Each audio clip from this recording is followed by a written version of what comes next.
Mr. Chair, Yes, the Honorable yes, Vice when you President. sent a letter to the Office of the Vice President, you attached a copy of the rules Okay.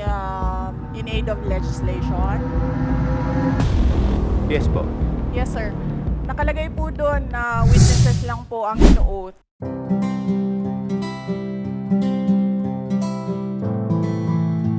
Magandang umaga po sa inyong lahat, sa ating mga kagalang-galang na mambabatas at sa ating mga panauhing ngayong umaga. Salamat po sa inyong pagdalo. Maraming salamat po, Madam Vice President, sa inyo pong presensya ngayong umagang to. Bago po tayo magsimula, I would like the Committee Secretary to recognize our members and guests for today, as well as the invited resource person. Comsec, could you please recognize them now? Good morning, Your Honor. Thank you. Recognizing, of course, our chairperson, Honorable Joel R. Chua from the 3rd District of Manila. Our senior vice person, Honorable Bienvenido M. Abante Jr. from the 6th District of Manila. Honorable Romeo M. Acop, vice chairperson from the 2nd District of Antipolo City. Honorable Arnan Panaligan, 1st District of Oriental Mindoro. Honorable Jefferson E. Conghun, Vice Chairperson from the 1st District of Zambales. Honorable Ernesto M. Junicio, 1st District of Manila. Honorable Joseph Jojo Lara from the 3rd District of Cagayan. Honorable Jonathan Keith Flores, 2nd District of Bukidnon. Our member and also author, Honorable Rolando M. Valeriano, 2nd District of Manila. Honorable Francisco Paulo P. Ortega from the 1st District of La Union.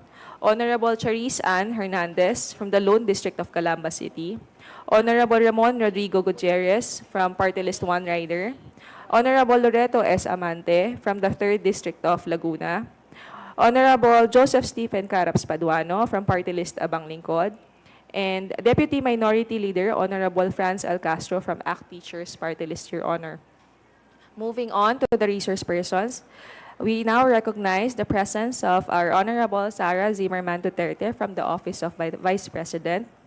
From the Department of Budget and Management Legal Service, Undersecretary Attorney Sara Jane C. Abuel. From the Department of Budget and Management as well, Assistant Director for Legal Service, Rosemary D. Pagala. From DBM, Office of the Secretary, Department Relation Unit, Mr. Mark James S. Evangelista. DBM Assistant Secretary for Budget Preparation and Execution Group, ASEC Mary Ann Z. De La Vega. Undersecretary for Functional Group, Head of the Budget Preparation and Execution, USEC Rolando U. Toledo. We now recognize our resource persons from the Commission on Audit. State Auditor Audit Team Member for the National Government Audit Sector, Ms. Sara Jane E. Fegalan. Commission on Audit, Legal Affairs, Attorney 6, Mr. Erwin E. Lapitan. Commission on Audit State Auditor, Mr. Fahad bin Abdul Malik Tumawis. Commission on Audit, Ms. Silene May L. Del Campo. And Commission on Audit, Attorney 5 on Intelligence and Confidential Funds Audit Office, Ms. Gloria A. Camora. That's it for our resource persons and members, Your Honor. May I request the Comsec to administer the oath of the invited guests and the resource persons?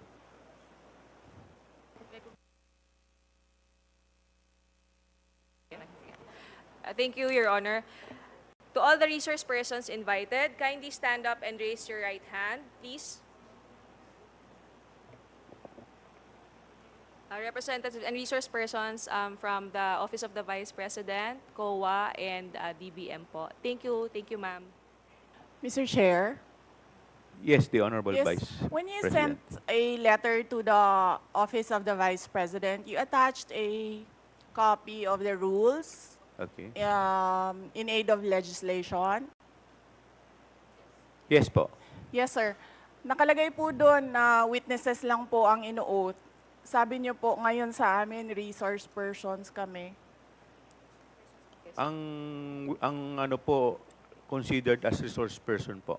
Ang ano po. Kayo po. Kaya nga po. Yes po. Lahat po ino-oath po. Yes. Apo. Nakalagay po sa rules ninyo, witnesses. Nakalagay po dito ngayon sa table, resource persons. Lahat po considered as resource person and witness. Lahat po naman kayo, lahat resource person pa eh. Wala pa naman po tayong tinatawag na, lahat po considered as with resource person pa lang po. Right. Opo. Ang nasa rules ninyo, witnesses lang po ang nag-o-oath. Wala po kayong rules sa resource persons.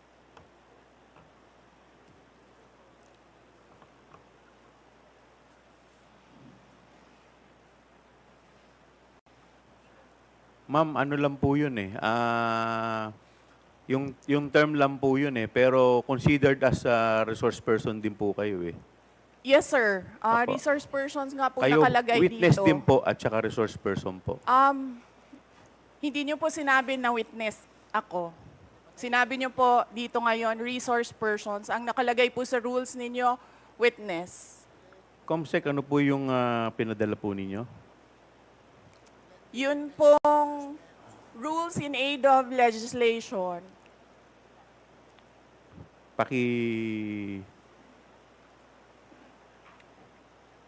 Mr. Chair, point of order. What is the point of order of the Honorable Because Congressman this issue about Macapagal? witness, resource person, etc., etc. Ma'am, pakilakas lang po, hindi po marinig. Persons and accused has been taken up in previous legislative inquiries in aid of legislation. I want to quote a December 8, 2008 hearing in the Senate, where Senator Miriam Defensor Santiago had an opinion on a similar situation, but she quoted a Supreme Court ruling. So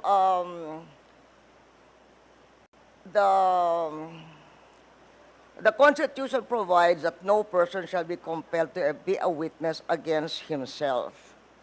The Supreme Court has repeatedly emphasized that there is a difference between a mere witness and the accused.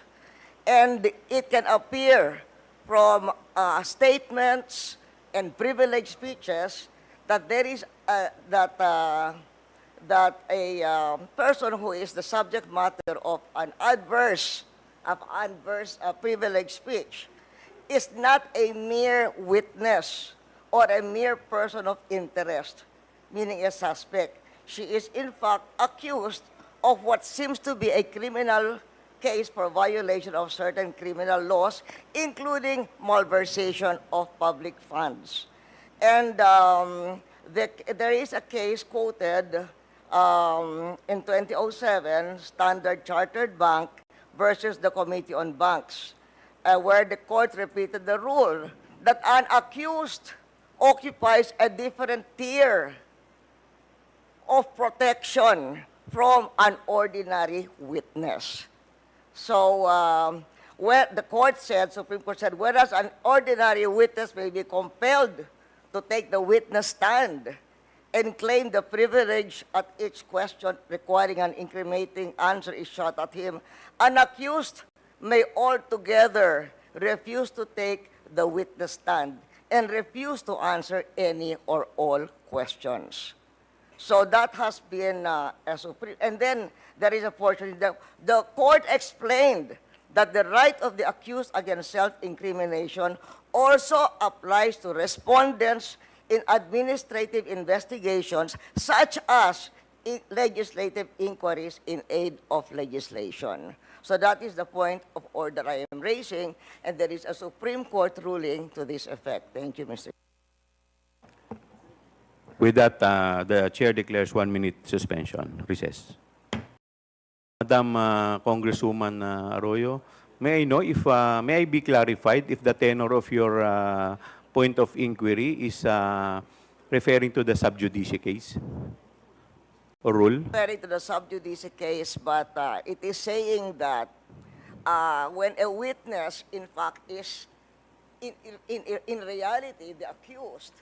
Ma'am, pakilakas po ng konti. Medyo hindi ko po... What he's saying is that if by the nature, for instance, of the privileged speech, if the witness is not a mere but the person being asked is not a mere witness or a mere person of interest, he is in fact the accused of what seems to be a case including malversation of public funds.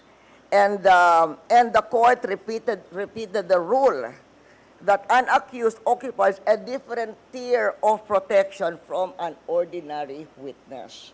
So from given what Miriam Defensor Santiago said and the Supreme Court ruling that she's quoting, we cannot, what do you call this? We cannot just trivialize. Kasi you're just a witness. You're a witness. Pareho na rin yung witness, resource person. They are not the same. The Supreme Court says they are not the same. And somebody who appears to be the accused has a different tier of protection from a witness. And in fact, can refuse to take the witness stand. Congressman Flores, you're recognized. Mr. Chair, this is an inquiry in aid of legislation, and no one is Mr. technically accused of any wrongdoing here, Mr. Chair. Mr. Chair, look at the speech. Ma'am, Look at the please, speech, Mr. Chair, ma'am, the privilege. please wait to be Mr. recognized. Chair, first. may I request a Wait. 1 I will- minute I will- recess? 1 minute. 1 minute Thank recess you. declared by the Yes. chair. Session resumes. Mr. Chair, may I speak? You will be given the opportunity later, Okay. Madam Vice President. In any event, the point of the Honorable Arroyo is well taken, but we will proceed to the oath taking. If the Vice President refuse to take her oath, we will respect that. In the meantime, COMSEC, please proceed with the oath taking of the other witnesses. To all the other witnesses and or resource persons, please stand up and raise your right hand, inviting the DBM, the COA, and other staff from the Office of the Vice President, Your Honor. Okay. Please your right hand. Do you solemnly swear that the statements you will give before this committee shall be the truth, the whole truth, and nothing but the truth, so help you God? I do. The oath has been administered, Your Honor.